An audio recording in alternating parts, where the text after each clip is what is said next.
Oke guys, welcome back to Teta Omega TV channel. Kali ini di sini ada gue Yena dan di sini ada Miss Angelica. Yang biasanya Miss cuma ngobrol sendiri, tapi kali ini ditemani sama gue. Kenapa sih ada gue di sini gitu ya? Kalau kita lihat semenjak corona itu kita lihatnya banyak orang yang mereka cari tahu tentang trading, cari tahu tentang saham, investasi dan segala macam. Dan gue di sini yang orang awam dan gue nggak tahu. Dan kebetulan kemarin pas kita ngobrol tentang manajemen keuangan dan itu sebenarnya relate loh sama kita yang mau tahu tentang saham. Di sini gue orang awam yang gue nggak ngerti saham, tapi sebelum gue terjun ke dalam, gue mau belajar tentang saham. Tapi setiap apapun yang mau lu ambil pasti ada resikonya dong. Nah, gue mau tahu dulu sih resiko-resiko saham itu apa sih dan pelanggaran apa sih yang biasanya kita perbuat dari orang pemula gitu ya. Nah, di sini jadi kemarin tuh gue sempat ngobrol sama Miss Angelica dan ternyata Miss Angelica juga ngerti tentang saham dan cukup dan lama juga gitu loh. Udah ngerasain yang up and downs-nya tuh di saham tuh seperti apa sih gitu. Jadi semoga video ini juga bisa buat belajar juga buat lu yang nonton. Nggak perlu banyak panjang lebar lah ya. Jadi di sini saya orang awam yang nggak ngerti bagaimana saham, tapi sering banget sebelum kita jalanin ambil sebuah keputusan pasti ada resikonya dong.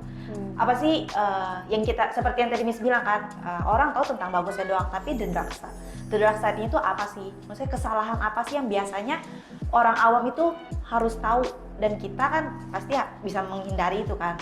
Apa aja sih kesalahan-kesalahan yang the dark side itu loh? Oke, so sebenarnya sih tujuan gue di sini ya bukannya melarang orang untuk investasi atau saham. Saham itu adalah salah satu instrumen investasi yang oke banget kalau kamu ngerti. Nah, kalau lu belum nonton, please ya guys, nonton dulu video kita tentang, jadi after this video, lu nonton video kita tentang apa aja yang lu perlu perhatiin sebelum lu mulai investasi. Itu adalah secara general, jadi investasi di saham lah atau instrumen investasi lain lu mesti perhatiin. Dan juga tentang risk profile. So gini sih ya, banyak yang gue lihat orang itu karena ikut-ikutan temen dan itu karena hype gitu ya. Hype itu kenapa? Karena waktu di awal corona kan saham tuh lagi jatuh-jatuh banget tuh, ancur-ancuran ya. Jadi tetapi waktu udah mulai seperti ini, saham udah mulai naik. Hoki kalau yang masuknya waktu mereka di awal. Maksud saya ya waktu ketika sahamnya lagi jatuh.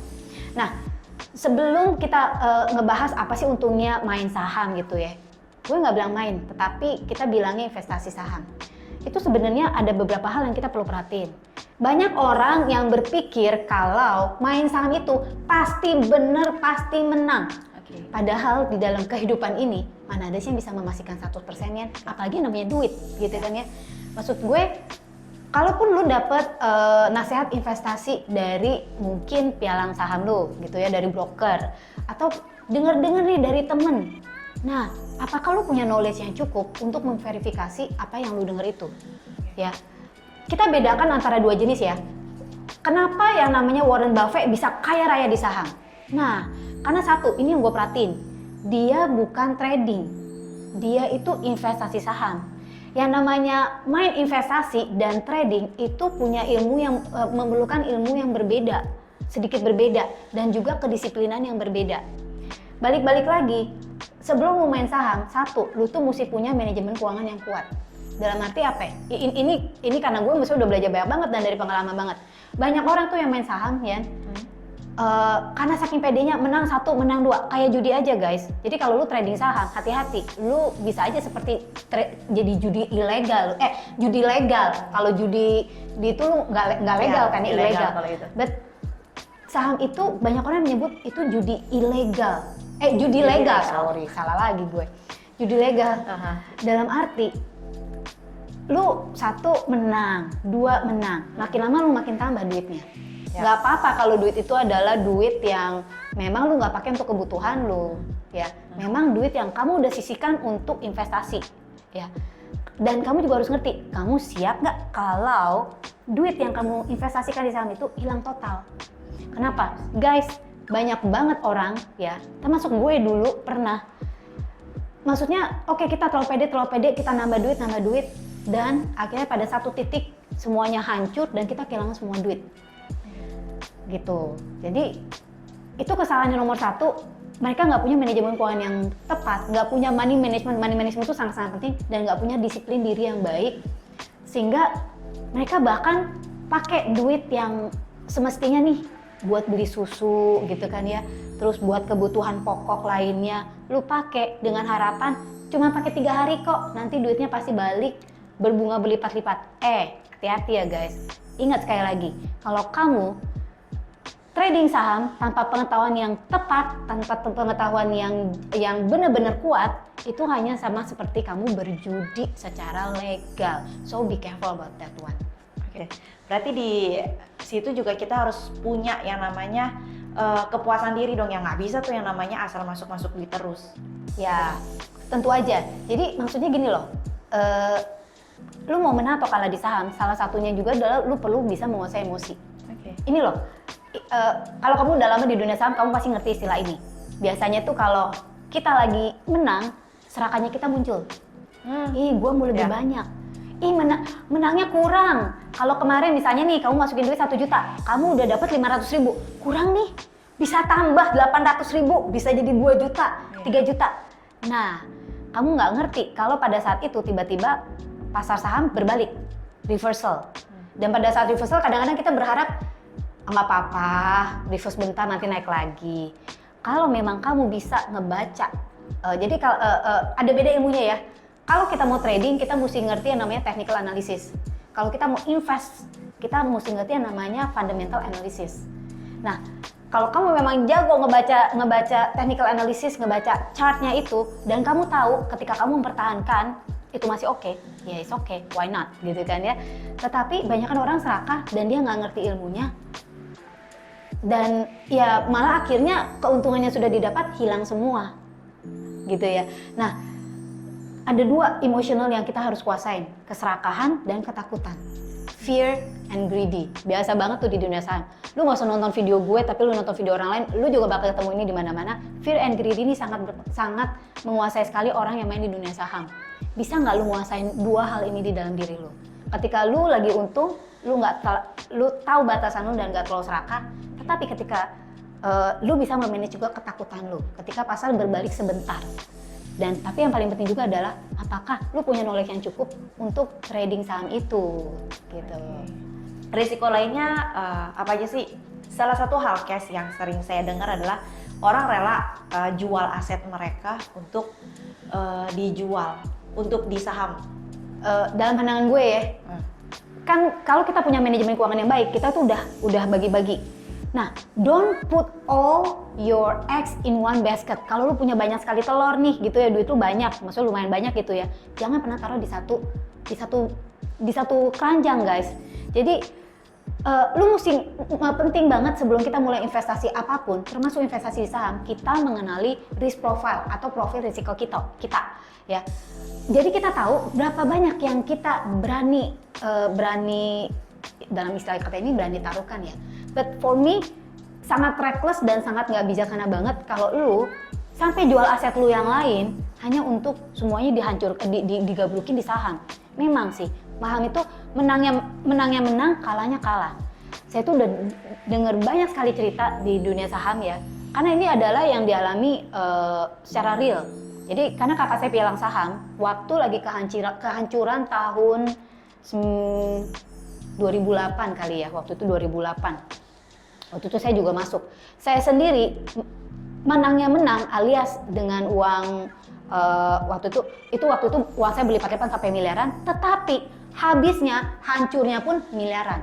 Saya masih beruntung karena saya itu nggak istilah kata masih ada sane-nya, masih waras.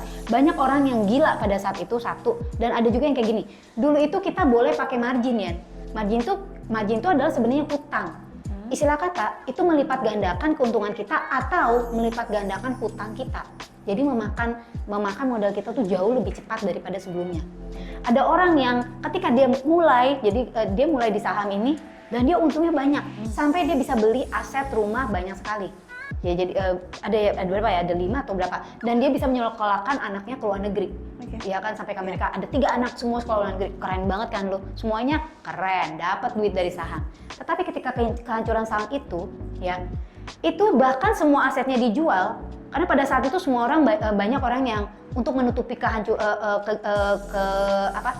kekalahannya, kan ada hutang yang harus dibayar dong. Kita pakai margin itu, kita harus bayar hutang berikut bunga, dan itu bunga lumayan gede, seingat saya waktu itu. Itu bahkan semua asetnya dijual, nggak cukup untuk menutupi semuanya, sehingga pasangan suami istri ini akhirnya menempuh jalan singkat. Dia tulis surat ke anak-anaknya, kalian baik-baik sekolah di sana, ada yang tinggal masih sisa 1 tahun, ada yang masih sisa 2 tahun, ada yang masih 3 tahun setelah saya. Kalian baik-baik di sana, papa mama cuma bisa menemani dan membiayai sampai saat ini. Setelah itu mereka kirimkan surat itu ke anak-anaknya, mereka jual asetnya, sebenarnya asetnya udah disita semua sih. Dan itu mereka bunuh diri. Dan itu bukan cuma satu case. So, itulah maksudnya, ini yang orang nggak banyak tahu. This is the dark side of saham, guys. Kalau lu terlalu serakah atau lu nggak bisa manage keuangan lu dengan baik, ya bukannya ini menjadi instrumen keuangan yang mengembangkan duit lu, tapi malah jadi sesuatu yang menghancurkan lu. Dan kalau lu bukan orang yang punya mental yang kuat, deng, apa yang terjadi? Ya kalau nggak gila, bunuh diri. Banyak banget orang yang bunuh diri pada saat itu. Dan ini bener-bener banyak nggak dibahas di mana-mana gitu loh, guys. Berarti solusinya adalah kita harus kenal keuangan kita sendiri, dan kita juga harus mengatur diri kita sendiri gitu ya dalam keuangan itu sendiri. Dan kita juga tetap balik lagi, kita harus punya mindset yang tepat. Iya, emotionally, mentally lu mesti kuat juga. Oke. Dan satu lagi ya, ini yang gue sendiri ngalamin kesalahan ini. Duit kita di saham ketika masih berbentuk angka, guys, that's not our money yet. That's just potential profit. Kalau sebelum kita realisasikan, benar-benar jadikan duit, maksudnya artinya menjual saham itu ya pada saat kita untung, itu belum jadi duit kita, guys. Artinya apa? Duit itu bisa hilang kapan saja. Hanya dalam waktu 1 jam itu bisa berbalik, itu benar banget. Lo yang udah lama main di dunia saham pasti ngerti hal ini dan pasti, iya benar juga. Pasti kayak gitu. Karena benar-benar bisa pagi-pagi kamu hoki profitnya lagi gede banget, dan kalau kamu nggak ambil bisa hancur. Oke, tadi kan udah dengar banget nih the dark side of saham itu sendiri yang sebenarnya kita nggak tahu. Orang awam cuma lihatnya, oh trading naik nih, bahkan orang bisa ketika naik pasang tuh Instagram banyak banget kan, weh lagi up nih gitu kan. Tapi ternyata ada the dark side itu sendiri. Dan sekarang kalau misalnya mau terus main saham gitu ya, berarti apa yang harus kita lakuin? Ya lu mesti punya manajemen keuangan oke lah. Dan jangan pernah ngutang, guys, jangan pernah ngutang untuk main saham ya, maksud gue.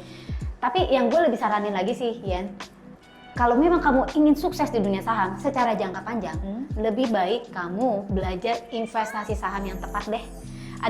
Kalau kamu udah mendengar Warren Buffett, jadi Warren Buffett itu kan maksudnya dia itu sangat sabar loh, dan dia memilih saham dengan fundamental analysis yang kuat.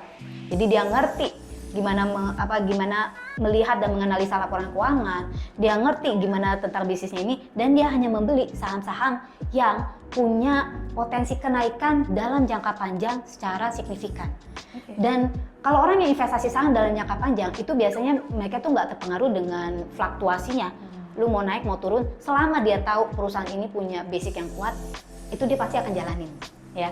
Nah, ada satu juga contoh di Indonesia yang bagus banget tuh, Lo Keng Hong. Lo Keng Hong itu dikenal sebagai Warren Buffett Indonesia. Lu bisa search sendiri. Nah, dia juga menjalankan prinsip yang sama. Jadi dia melihat dari laporan dia belajarnya itu investasi saham, bukan trading.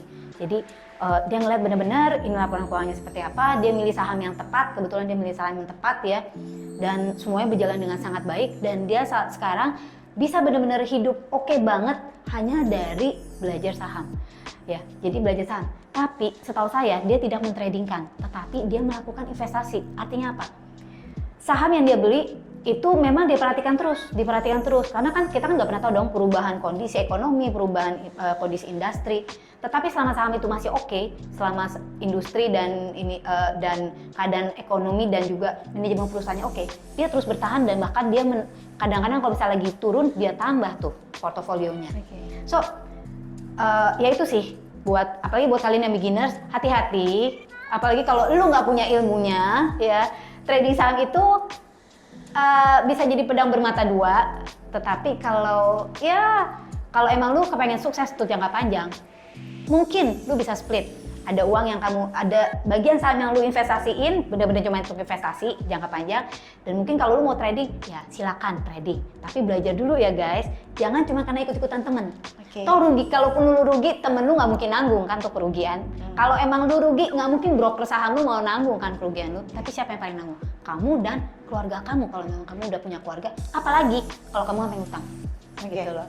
Jadi gunakan uang yang memang sudah kamu sisihkan untuk investasi saham dan pastikan kalau lu kehilangan uang ini lu nggak sakit hati gitu ya. Jadi bisa menarik hal-hal yang lebih baik dalam hidup. Poin yang gua dapat di sini adalah ketika lu ambil saham, ada trading dan investasi. Keduanya ada resiko. Dan ketika lu mau ambil salah satu di antaranya atau lu mau jalanin dua-duanya, lu harus tahu nih ada resikonya dan lu harus tahu apa sih yang cara-cara atau trik-trik dan pola pikir atau mindset apa sih yang lu harus punya gitu loh. Jadi semuanya dua-duanya ada resiko dan ingat walaupun ada hal yang jelek gitu ya sampai bunuh diri sih kalau tadi gue dengar, tapi ada juga keuntungan-keuntungannya juga. Jadi komen di bawah ini lu mau ambil yang mana sih dan lu udah siap belum untuk ambil resiko ketika lu mau terjun di dunia saham. Stay tune di Teta Omega TV channel dan jangan lupa subscribe kalau lu emang belum subscribe. Dan jangan lupa juga nyalain notifikasinya nih supaya lu nggak ketinggalan konten-konten seru kita.